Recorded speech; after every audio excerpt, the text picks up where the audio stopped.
High বন্ধুরা, এই গল্পে ডুব দেওয়ার আগেই বলে রাখি, লাইক শেয়ার করতে ভুলবেন না এবং আমাদের ইউটিউব চ্যানেলে প্রতিদিন 2টি করে ভিডিও দেখতে হলে চ্যানেলটি এখনই সাবস্ক্রাইব করে বন্ধু হয়ে থেকো।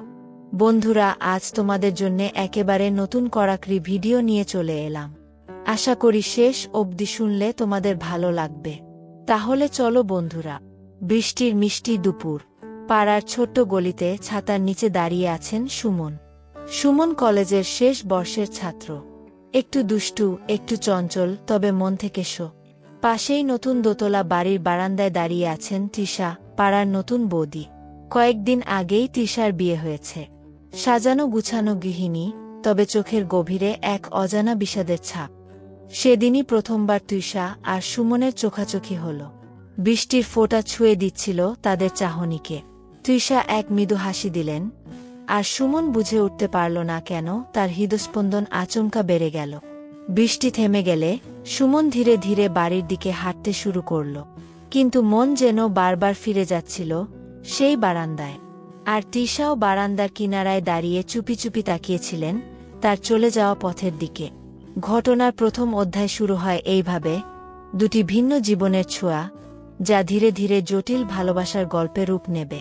তৃষা বারান্দার গ্রিল ধরে বসে আছেন, চোখে গভীর এক শূন্যতা। বিয়ের পর জীবনের সবকিছু যেন থমকে গেছে। শ্বশুরবাড়ির নিয়মকানুন, চারপাশের চাপা গুঞ্জন, সব মিলিয়ে একটা বাঁধনে জড়িয়েছেন তিনি। কিন্তু সেই বাঁধন যেন তার মনের ইচ্ছেগুলোকে শিকলে বেঁধে রেখেছে। অন্যদিকে সুমনের মন অস্থির। তৃষার সেই মিষ্টি হাসি তার মাথা থেকে যাচ্ছেই না। সে বুঝতে পারছিল না কেন একজন বিবাহিত মহিলার দিকে তার মন এভাবে টানছে। হয়তো এটা নিষিদ্ধ, হয়তো সমাজের চোখে ভুল, কিন্তু হৃদয়ের আকর্ষণ এসব মানে না।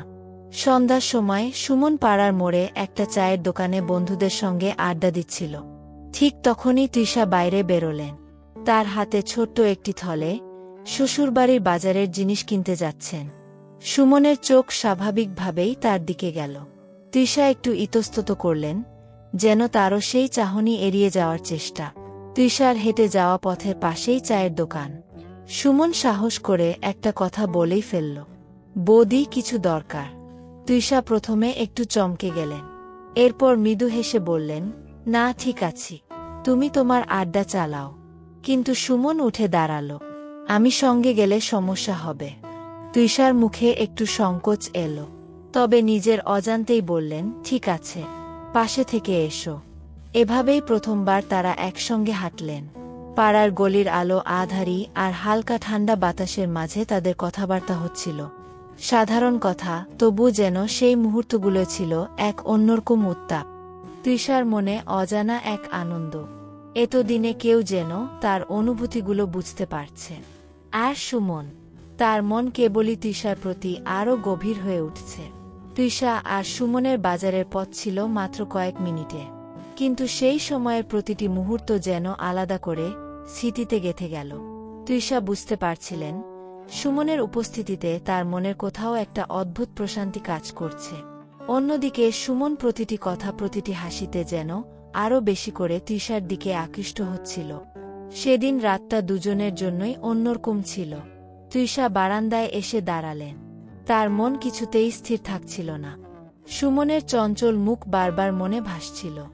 এদিকে সুমন নিজের ঘরে বসে ফোনে কিছু লিখতে শুরু করল। লেখাগুলো ছিল তৃষার জন্য, তবে সাহস করে তা জানানোর উপায় সে খুঁজে পাচ্ছিল না। পরদিন বিকেলে তৃষা উঠোনে কাজ করছিলে। সুমন গলির পাশ দিয়ে হেঁটে যাচ্ছিল। এক মুহূর্তের জন্য তাদের চোখাচোখি হল। সুমন একটা মুচকি হাসি দিল, আর তৃষা তাড়াতাড়ি চোখ সরিয়ে নিলেন।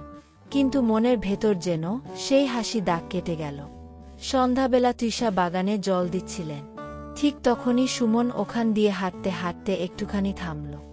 সাহস করে একটা কথা বলল, বৌদি, একটা কথা বলবো। তৃষা অবাক হয়ে তাকালেন। কি কথা?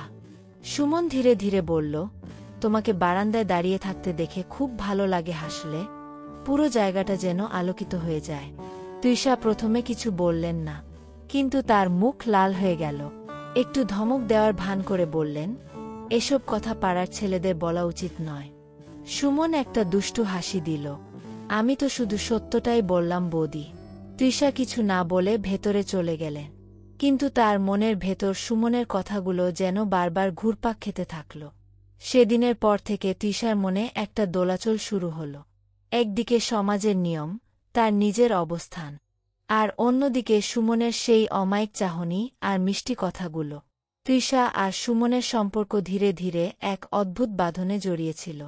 তৃষা বুঝতে পারছিলেন তার অনুভূতিগুলো আর আটকে রাখা সম্ভব নয়, কিন্তু সেই টান, সেই নিষিদ্ধ আকর্ষণ তাকে প্রতিনিয়ত সমাজ, পরিবার আর নিজের বিবেকের মুখোমুখি দাঁড় করাচ্ছিল।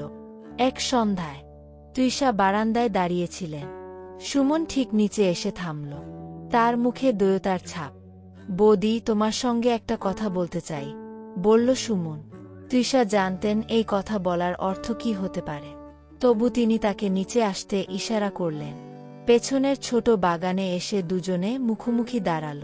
তোমাকে যে কতটা ভালোবাসি সেটা আর লুকিয়ে রাখতে পারছি না, সুমন ধীরে ধীরে বলল, তার চোখে গভীর এক আকুতি। আমি জানি এটা ভুল, কিন্তু মন তো এসব বোঝে না বৌদি। তৃষা কিছুক্ষণ নীরব, তার চোখে জল, গলায় কাঁপুনি। সুমন, এটা ঠিক না।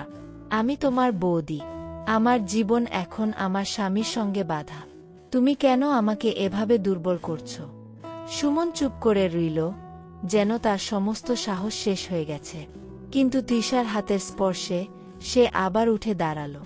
তোমাকে দেখে মনে হয় তুমি নিজের জীবনে সুখী নও। আমি জানি আমি তোমাকে সেই সুখ দিতে পারি। তৃষা চোখ মুছে সরে দাঁড়ালেন। সুখের সংজ্ঞা জানি না সুমন, তবে এটুকু জানি, আমার আর তোমার পথ আলাদা। তুমি আমার জীবনে এক মিষ্টি অধ্যায় হয়ে থাকো, কিন্তু সেটাই যথেষ্ট। আমাদের ভালোবাসা হয়তো সত্যি, কিন্তু তার পরিণতি নেই। সুমন কিছু বলল না। সে বুঝতে পারছিল তৃষার চোখে জল মানে তার হৃদয়েও একই অনুভূতি, কিন্তু সমাজের এই কঠোর সত্য দুজনকেই আলাদা করে দিচ্ছে। সেদিনের পর থেকে তৃষা আর সুমন দেখা করেনি। তৃষা নিজের সংসারে নিজেকে মানিয়ে নেওয়ার চেষ্টা চালিয়ে গেলে, আর সুমন ধীরে ধীরে নিজেকে অন্য কাজে ব্যস্ত রাখল। তবুও তাদের হৃদয়ের এক কোণায় সেই নিষিদ্ধ ভালোবাসার স্মৃতি রয়ে গেল। প্রেমের অনেক রূপ আছে।